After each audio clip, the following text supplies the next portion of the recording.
To the world we all know, which may or may not be the best world possible, once again springtime had come. But all the magic of spring was not enough to conceal the misery of Manor Farm.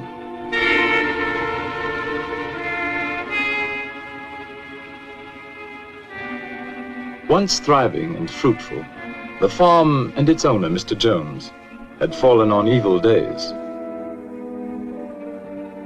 Beset by problems of his own making, Mr. Jones had turned to drink. And for his misery, he had found poor company.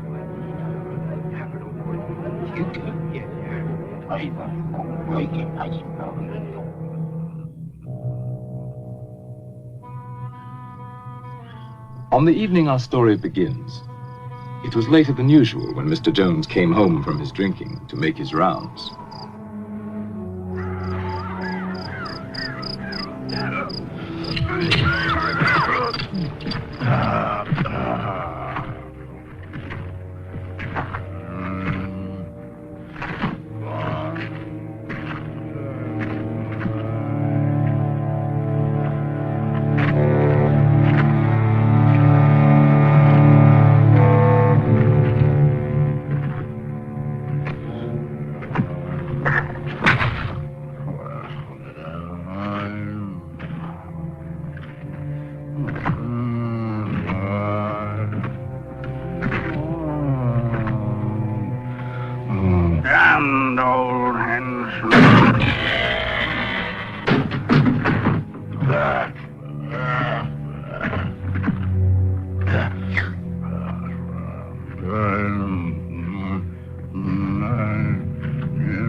Good for nothing beasts. Eat their heads off.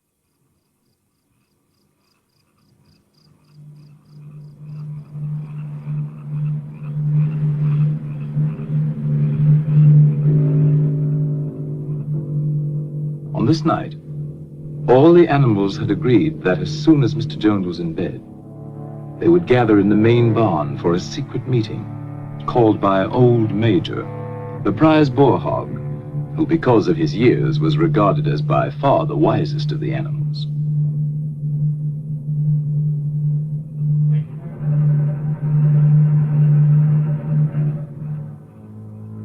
The other pigs started first for the meeting, being clever and fond of taking the lead.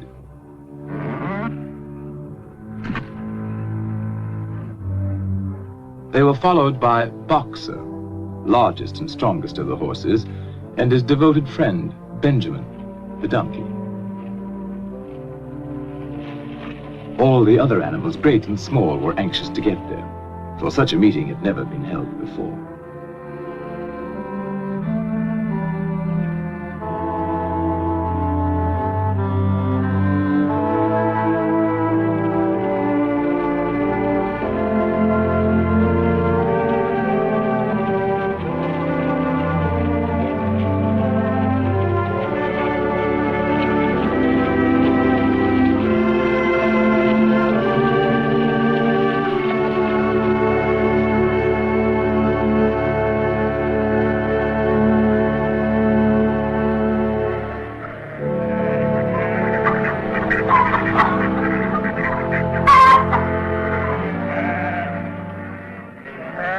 Old Major had been ailing, and now he had made known there were some things he wanted to say to his fellow animals before it might be too late.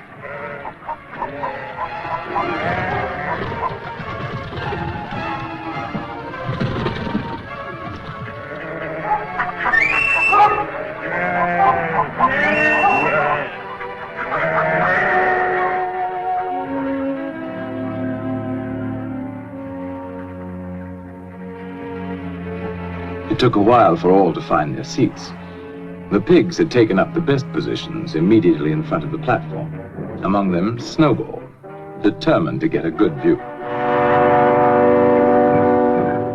And Napoleon, equally determined and even less polite.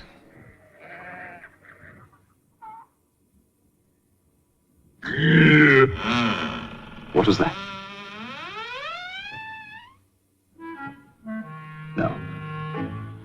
No, it wasn't Mr. Jones.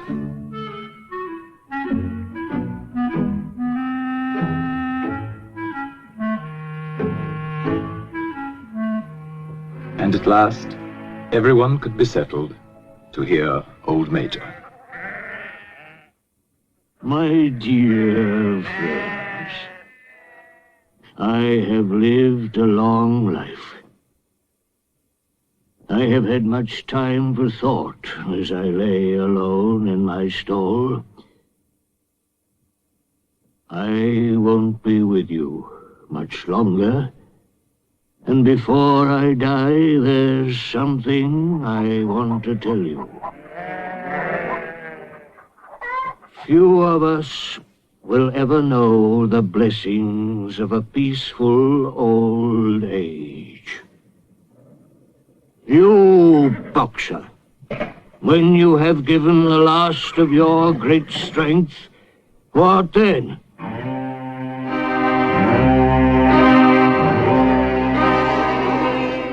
Whatever we produce is taken from us, stolen from us, and sold.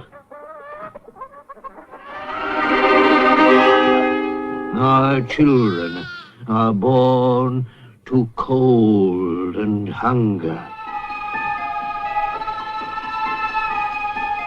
Look at them while you can. You porkers, do you know what the future holds for you?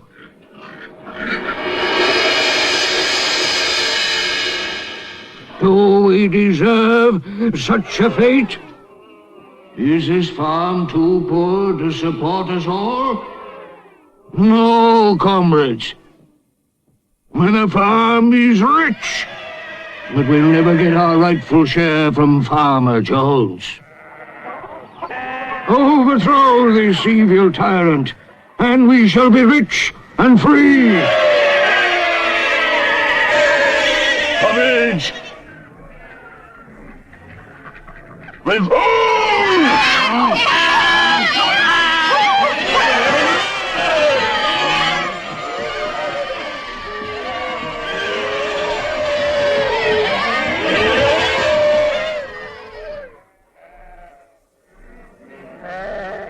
But remember, when you have got rid of Jones, don't adopt his vices. We animals are brothers, large or small, clever or simple, fur or feathers. Now and forever, all animals are equal.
The very next morning, sooner perhaps than old Major would have predicted, the animals found their situation quite unbearable.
And so, almost before they realized it, the animals had fought and won. They had casualties to mourn, and those who died left children to be cared for.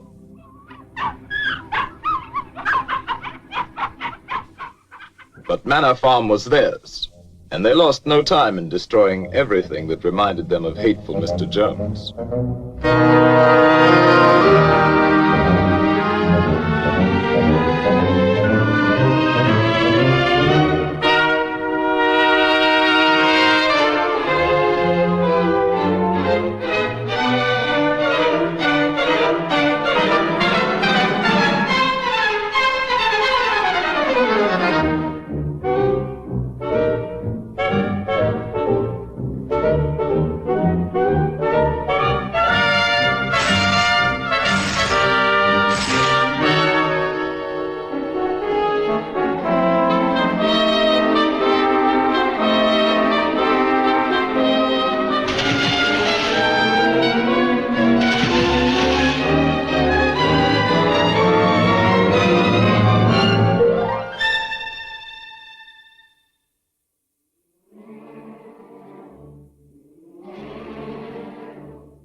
When it came to Mr. Jones's house, the animals hesitated. Napoleon showed the way, but Snowball took the lead in entering the place where their tyrant had lived.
The animals were all agreed that Jones's house was no place for them. All, that is, except Napoleon.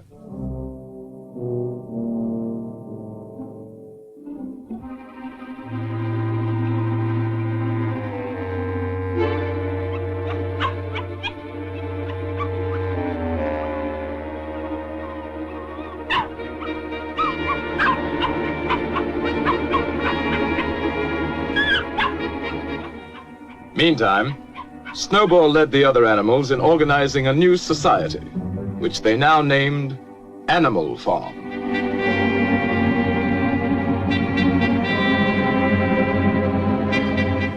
So that all might see and agree, the laws of Animal Farm were inscribed in a prominent place, to be remembered and obeyed forever. No animal shall sleep in a bed. No animal shall drink alcohol. 4 legs good, 2 legs bad. Wings count as legs.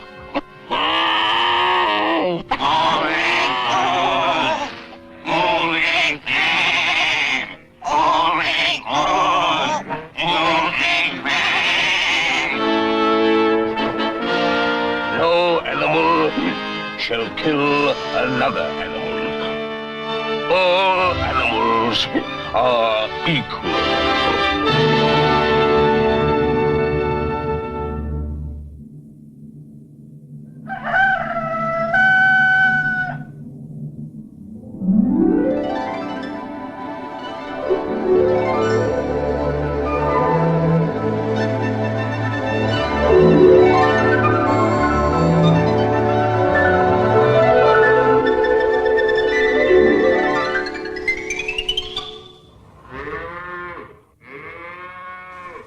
Tending farm by themselves posed problems for the animals, but the pigs could think of a way around every difficulty.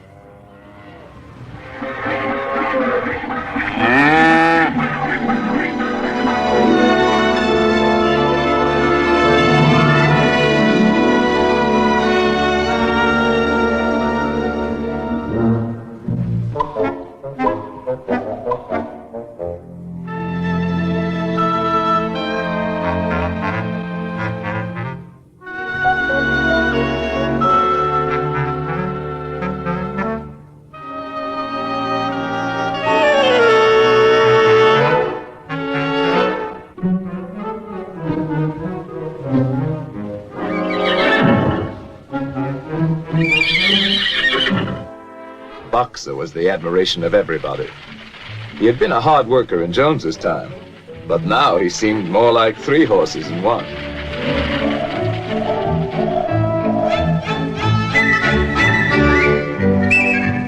Instructed by Snowball, other animals worked out the rest for themselves, and the farm work was done like magic.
The success of their efforts delighted everyone, including sly Napoleon and his constant companion, Fat Pink Squealer.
That summer, the animals, without any help or any interference, made a going proposition of Animal Farm.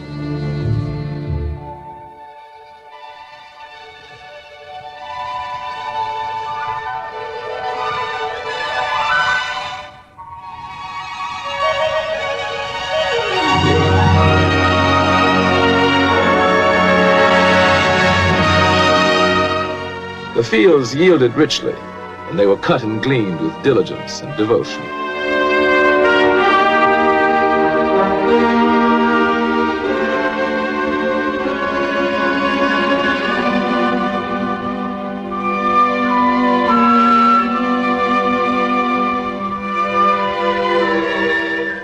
With the harvest safely home, the animals had time to think of the future. And at a meeting in the big barn, many resolutions were put forward. It was always the pigs who made the resolutions. Comrades, our first 5-month plan is a farm-wide triumph. And the time has come to spread the glorious news, so that our downtrodden comrades on other farms will break their chains and join the animal revolution.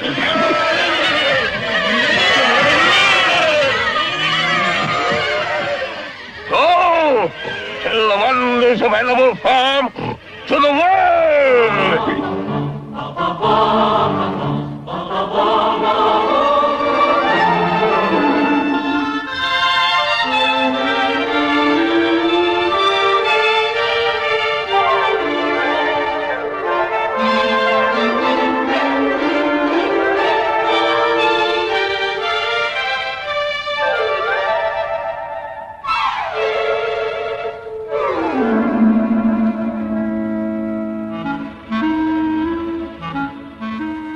some animals, content with their lot, were unimpressed by tales of peace and plenty.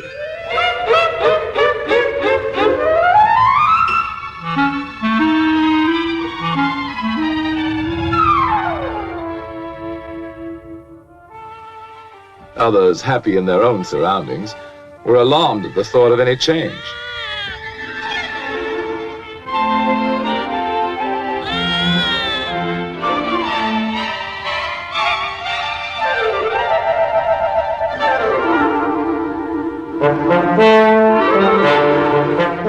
But wherever they were having a bad time, animals listened with interest.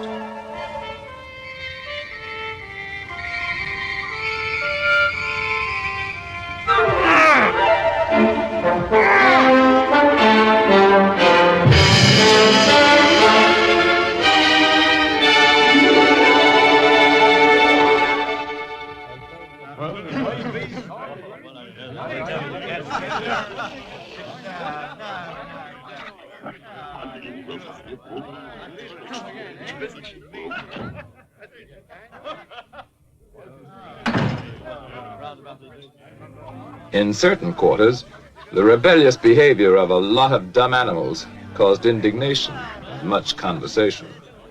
But nothing was done about it, for the drunken Mr. Jones and his cronies did not know what to do. Snowball felt that education was the animals' next necessity. Some of the animals were brighter than others, of course. B! C! D!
Snowball set himself to solve the problem of power on the farm.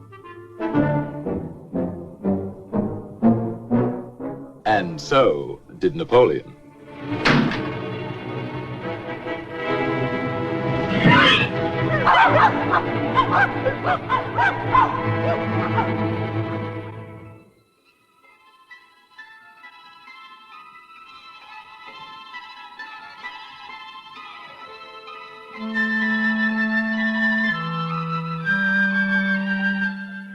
In January, there came bitterly hard weather.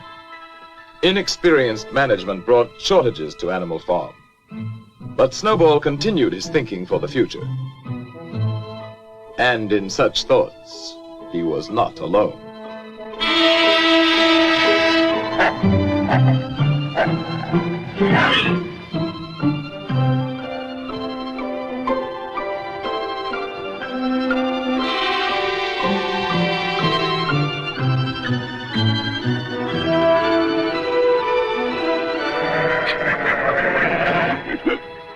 Comrades, I have prepared a new plan for Animal Farm. Here it is. All it needs is your vote. At first, we will have to work more and eat less. But my plan will bring us electricity. It will mean a warm barn in winter. A light in every stall. Sty at roost. Luxury for all. Comrades, in one short year, Animal Farm will be the finest in the world. Dreams, dreams. A vote for my plan is a vote for the life beautiful. It's a lie. I'll promise you a 4-day week. Bosh! Perhaps a 3-day week. Nonsense! A 1-day week.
With Snowball disposed of, Napoleon stepped up confidently to take charge of Animal Farm, and Fat Pink Squealer became his obedient follower and assistant.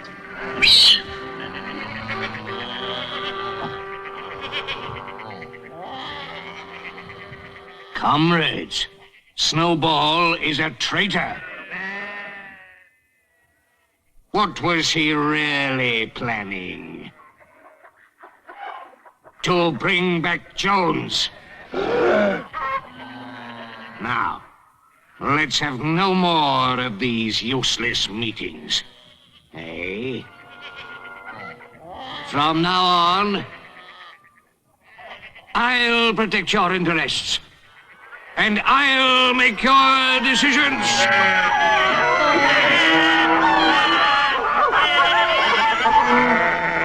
Let me show you my plan for Animal Farm.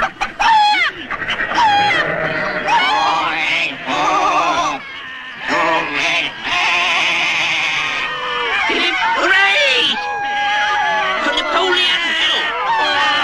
And so the windmill was started after all.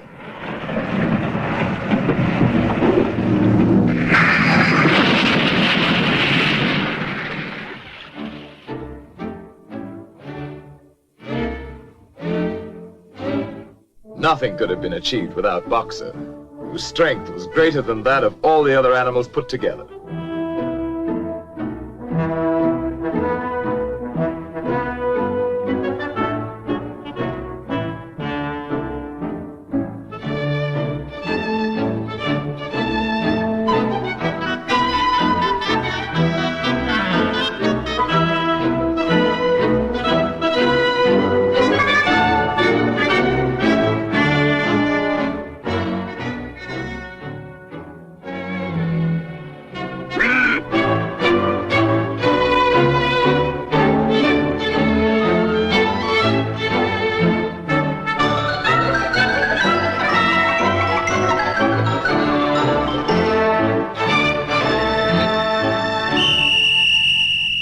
Superintended by the pigs, all the animals worked long shifts which lasted from dawn till dusk.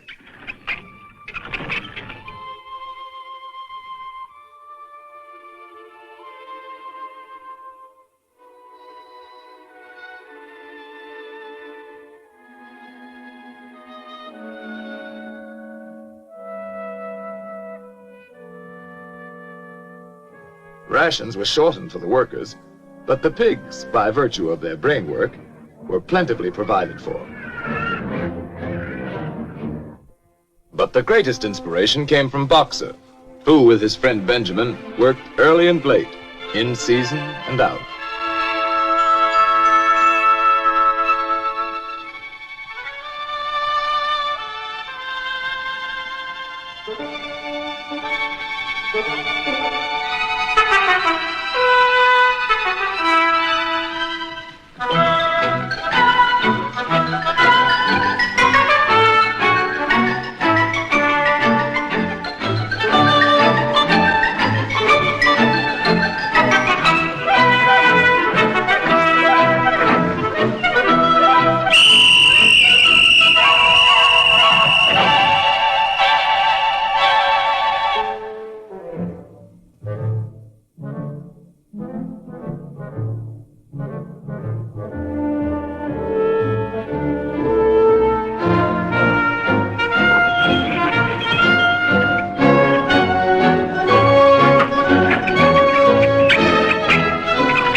One evening, after working long and late, as usual, Boxer and Benjamin made a curious discovery.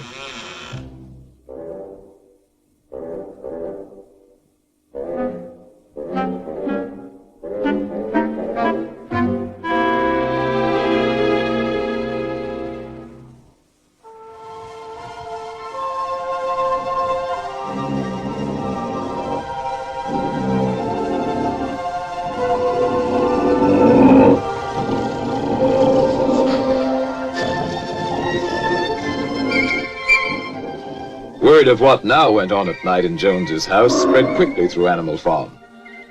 Some of the animals thought they remembered a law against beds, but obviously they were mistaken.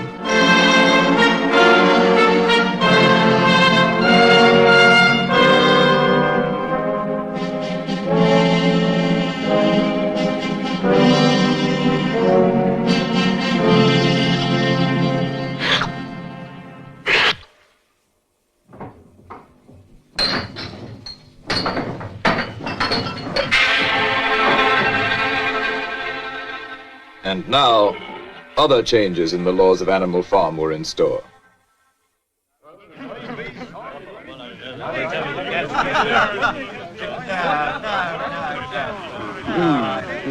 Those ungrateful beasts of yours. Cheer up.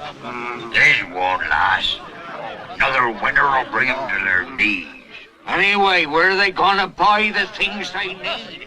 In Mr. Jones's circle, the subject of shortages at Animal Farm was a popular one, and a sharp trader named Whimper was just the sort to do something about it.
Comrades, our leader, as wise as he's beloved, has decided to trade with the outside world. Not for gain, of course.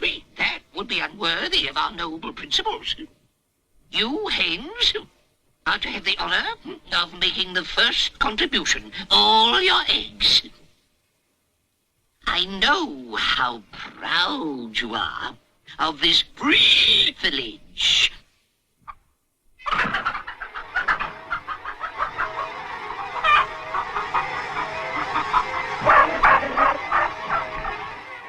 The chickens seemed to remember old Major's saying that their eggs should never be taken from them.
The innocent suffered with the guilty, and the chickens' uprising was short-lived.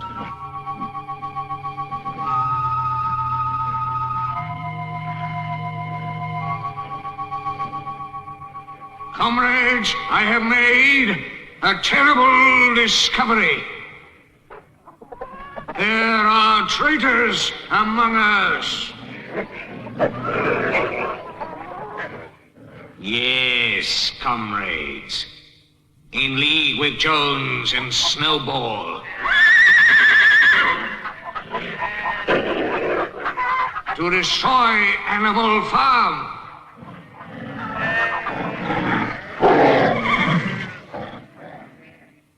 Who else is guilty? Stand up and confess!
Is now complete. We have no more use for that song. Singing it is now forbidden, under penalty of death.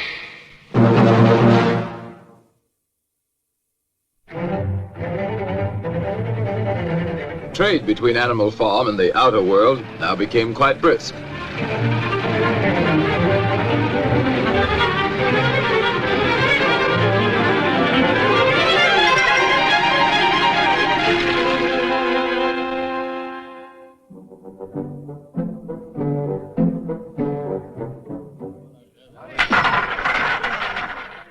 As might be expected, Mr. Whymper's profits inspired others to seek their share, or at least give vent to their jealousy. Animal Farm seems to be making money. For Whymper.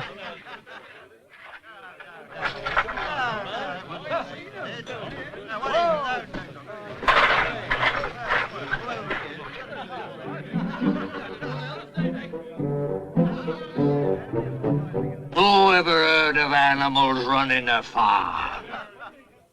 Have you seen a windmill? Come on, let's kick him out. Yeah, kick him out.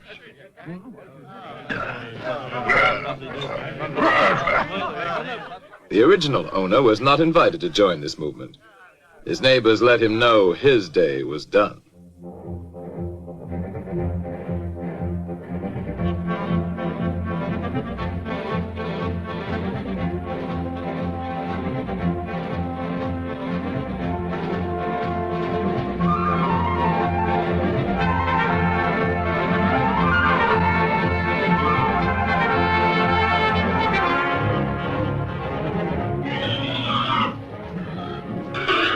Comrades, the enemy has mobilized all his forces against us.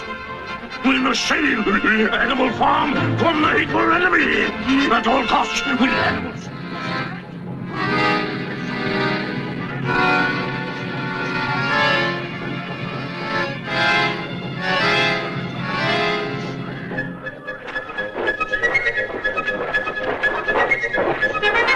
Now is the time to fight, to die for Animal Farm. Let us show them all that Animal Farm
Now began the heartbreaking job of rebuilding.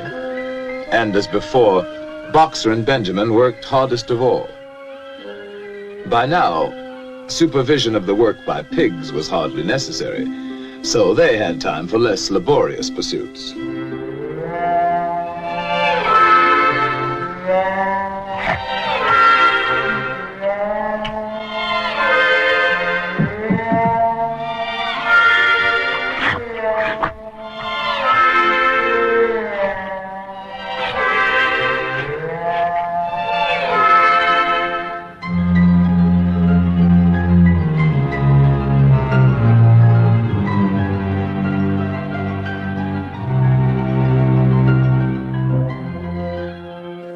Long after the other animals left the job, Boxer and Benjamin worked on and on, giving their all, year in, year out.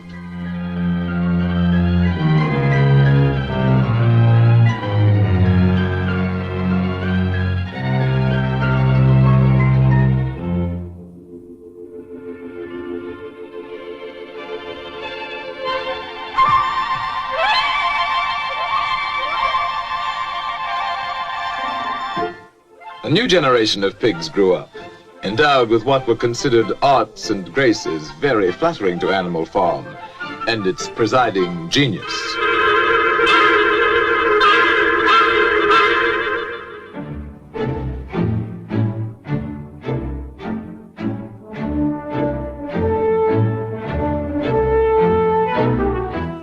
But still the windmill was not finished, and Boxer's injured foot got worse instead of better.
It looked as though Boxer were dead, but he wasn't. Not quite.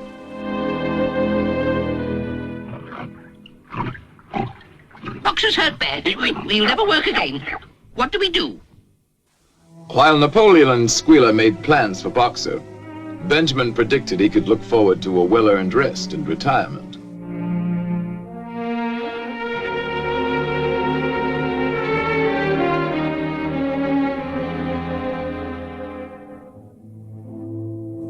Next day, the windmill work went on as usual, but now without Boxer.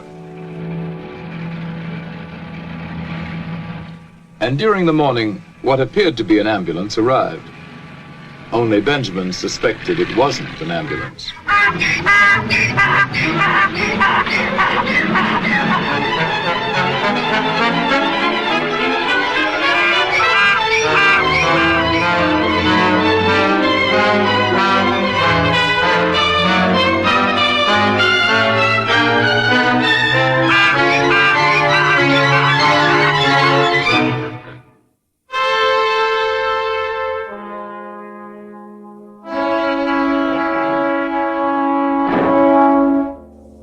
The other animals finally recognized the death wagon from Mr. Whymper's glue factory.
I was with him right to the end.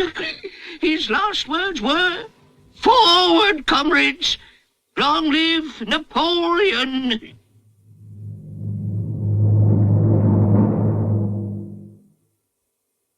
As for the wicked rumor that Boxer was sold to a glue factory, our beloved leader would never do that. Long live Napoleon! Long live Napoleon!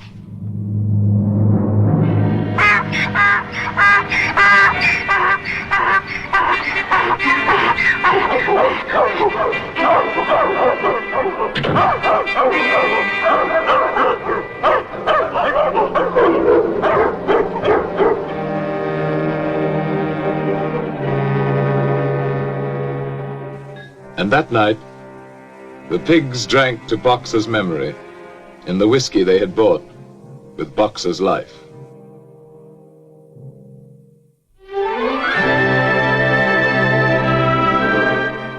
Years passed. The seasons came and went. The short animal lives fled by. The completed windmill stood as a monument to its builder's faith and sacrifice. But the animal's revolution was only dimly remembered. Outwardly, Animal Farm appeared prosperous.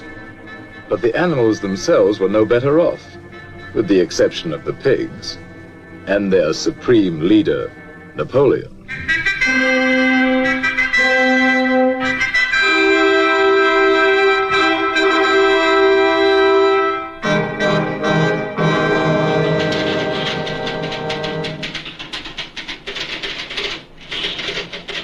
His pig-run enterprise now had many of the frills of real civilization. And one fine day, pig delegates from far and wide arrived at Animal Farm to celebrate the coming of a new era.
When reports of this great change reached them, other animals everywhere were incredulous. Dismayed and indignant, they headed toward Animal Farm from all directions, instinctively uniting once again in common cause.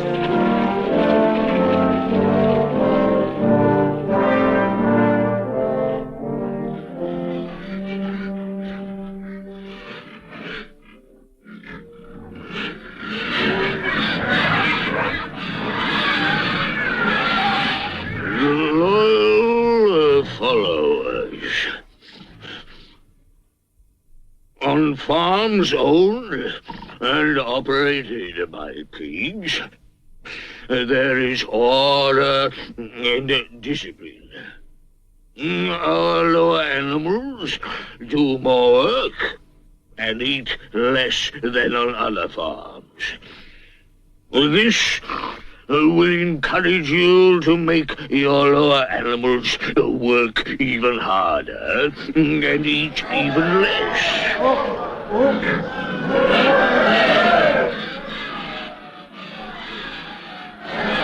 To a greater animal farm. To peace and plenty under pig rule.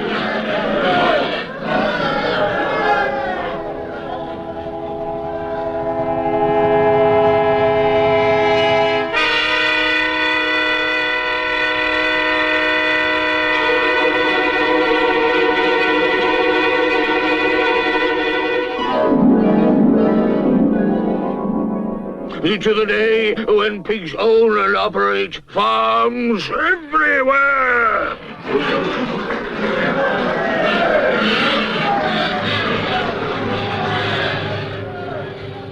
To the animals, it now seemed that their world, which may or may not someday become a happy place to live in, was worse than ever for ordinary creatures. And another moment had come when they must do something about it.